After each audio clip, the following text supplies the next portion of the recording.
And we're here today to celebrate the success of one of the largest, most complex, most harrowing combat searches. I guess you would call it a search and rescue mission.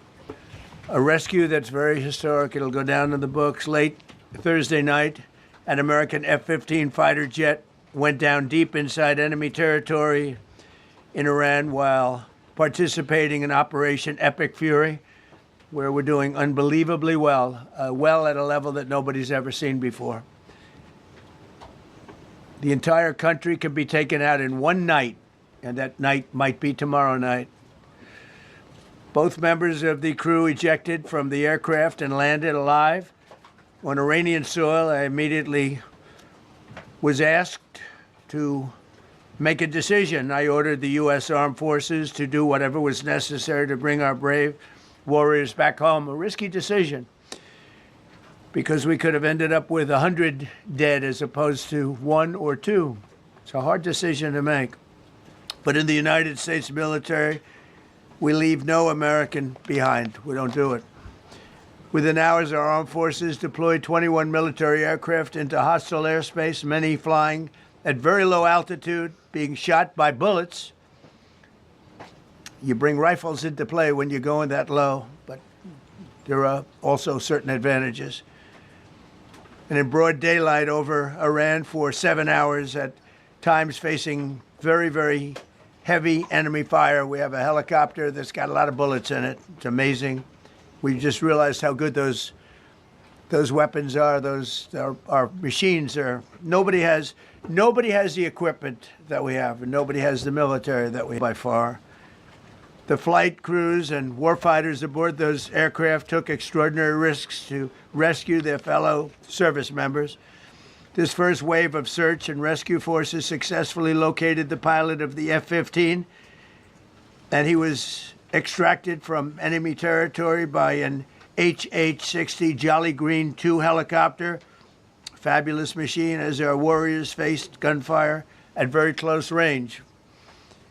Meanwhile, the second crew member, a weapons system officer, highly respected colonel, had landed a significant distance away from the pilot. When you're going at those speeds, even if you go out 2 or 3 seconds later, it's miles and miles away because you're going fast. He was injured quite badly and stranded in an area teeming with terrorists from the Islamic Revolutionary Guard Corps rough group, as well as besieged militia and local authorities. The second rescue mission involved 155 aircraft, including 4 bombers, 64 fighters, 48 refueling tankers, 13 rescue aircraft, and more. We were bringing them all over, and a lot of it was subterfuge. We wanted to have them think he was in a different location. We wanted them to look in different areas, so we were scattered all over like we were right on top of them. We had 7 different locations where they thought, and they were very confused. They said, well, wait a minute, they've got groups here, they've got groups there. It's amazing.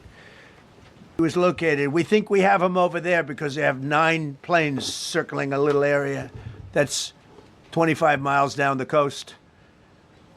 So in a breathtaking show of skill and precision, lethality and force, America's military descended on the area, the real area, engaged the enemy, rescued the stranded officer, destroyed all threats, and exited Iranian territory while taking no casualties of any kind.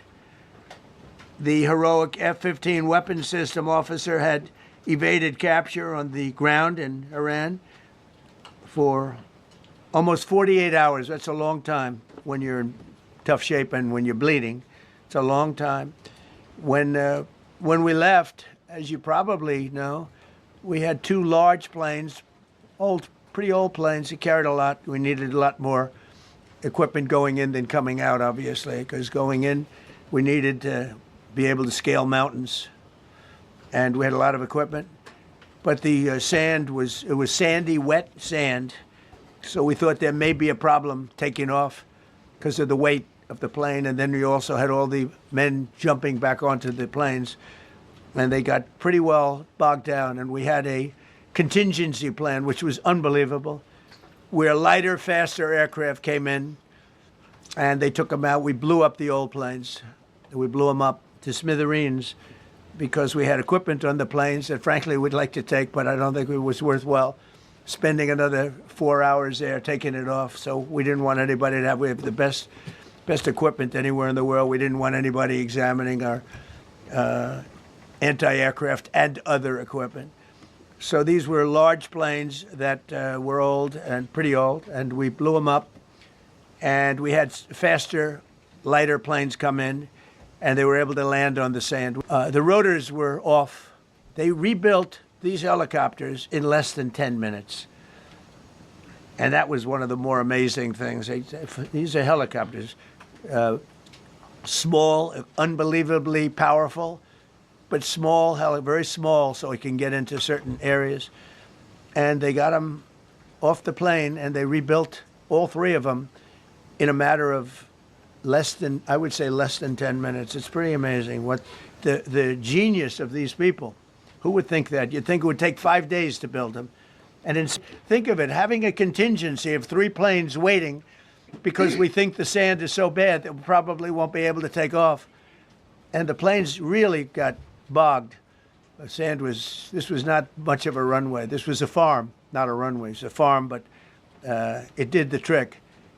But to have a contingency as opposed to having to wait 2 days, can you imagine, right in the middle? This was central. This was right, you would call it central casting if you were doing a movie for location. And probably the toughest area of Iran where we'd be sitting there. So these planes came in, those pilots came in so fast and so quick and got out of there. Everybody got aboard and just got 15-minute intervals. One load out, one load out, one load out. It happened. And we were watching and we said, that's amazing. In many ways, I was almost more impressed by the contingency that we had than the fact that, if we would have had a runway or decent soil, but it was an amazing thing. But we thank God for every single one of them and the talent. The genius is not even talent, it's genius. It's the whole ball game, every one of them. And if the time comes, we move heaven and earth to bring them home safely. We're going to bring our people home safely. I want to thank every member of the U.S. Armed Forces involved in these historic operations. They really were historic. It's just not something that's done. And you'd understand it. Not that they don't want to do it, but when you're going into areas, when you look at these helicopters, when you look at the amount of bullets and everything else that they took, when you go into these areas, you don't come out like we came out. God was watching us. I tell you, well, it was the Easter, we were in the Easter territory, I guess, but God was watching us. Amazing. Because when you look at the machinery, they took damage. It tells you, first thing I said is, these are unbelievable machines, how they flew back and not even much of a problem. But these two extraordinary rescues, because it was two, and as you probably know, we didn't talk about the first one for an hour, and then somebody leaked something, which we'll hopefully find that leaker. We're looking very hard to find that leaker.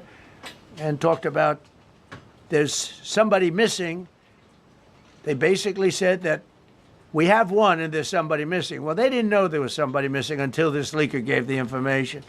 So whoever it was, we think we'll be able to find it out because we're going to go to the media company that released it and we're going to say, national security, give it up or go to jail. And we know who, and you know who we're talking about. Because some things you can't do. Because when they did that, all of a sudden, the entire country of Iran knew that there was a pilot that was somewhere on their land that was fighting for his life. And it also made it much more difficult for the pilots and for the people going in to search for him. All of a sudden, they know that there's somebody out there. They see all these planes coming in. It became a much more difficult operation. Because a leaker leaked that we have one, we've rescued one, but there's another one out there that we're trying to get. So actually, the country, Iran, put out a major notice, you all saw it, offering a very big award for anybody that captures the pilot. So in addition to a hostile very talented, very good, very evil military. We had millions of people trying to get an award. So when you add that to it, but we have to find that leaker because that's a sick person. Probably didn't realize the extent of how bad it was. I can't imagine that the person did, but we're going to find out. It's national security, and the person that did the story will go to jail if he doesn't say, and that doesn't last long, and I think everybody would understand it. They put this mission at great risk. They put that man at great risk, and they put the hundreds of people that went in looking for him, because everyone now knows that we're going in.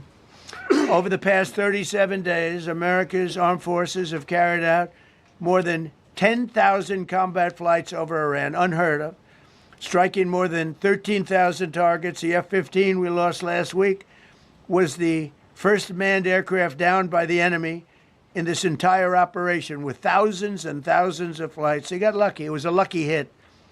You know, eventually you get lucky. But we got lucky too because we got both of them back. But it's a record that is unparalleled in the history of military air operations. Nobody's ever seen anything like it. It's such an honor to be involved with it.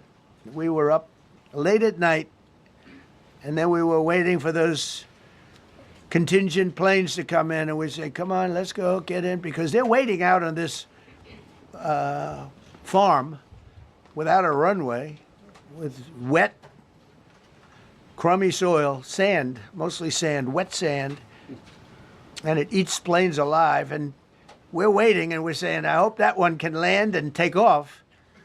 And they came in like magic, boom, boom, boom, one after another. It was like genius. So impressed by that. Because we were a little concerned. We said, boy, if they don't get in and get up fast, we're sitting in them. And that's called Iran Prime, right, General? That's where the whole bet is. And here we are sitting there waiting for a plane. But they came in so fast and so hard, and these guys knew exactly what to do. Let's go, come on, get in, let's go, Pwah. They came one right after another, not at the same time. They don't want to come at the same time. They had to come right after each other. They didn't have any room. There was barely any room to land. Tiny little patch of very wet earth and sand. So I'm so proud of the people that I have standing up here with me, and many others that worked. I mean, so many. Steve Witkoff's over here. He's doing fantastically. Jared Kushner. But the people that are here, the job they did is amazing. And I think I'm going to introduce the head of the CIA, and he is a man he's central casting, okay? If we cast a movie, he's going to play the head of the CIA. He's one of the few. John Ratcliffe, he did a phenomenal job that night. He did something that I don't know if you want to talk about it. If you want, you can. I'm not sure you're supposed to. I'm not going to talk about it. But the CIA was very responsible for finding this little speck. It's like they used an expression on one of the shows. A general was talking about, it's like finding a needle in a haystack, finding this pilot. And the CIA was unbelievable. And you may, if you can, you'll talk. It might be classified, in which case I'd have to put him in jail if he talks about it. And I don't want to put him in jail. He doesn't deserve that. So, John, do you want to say a few words? Thank you.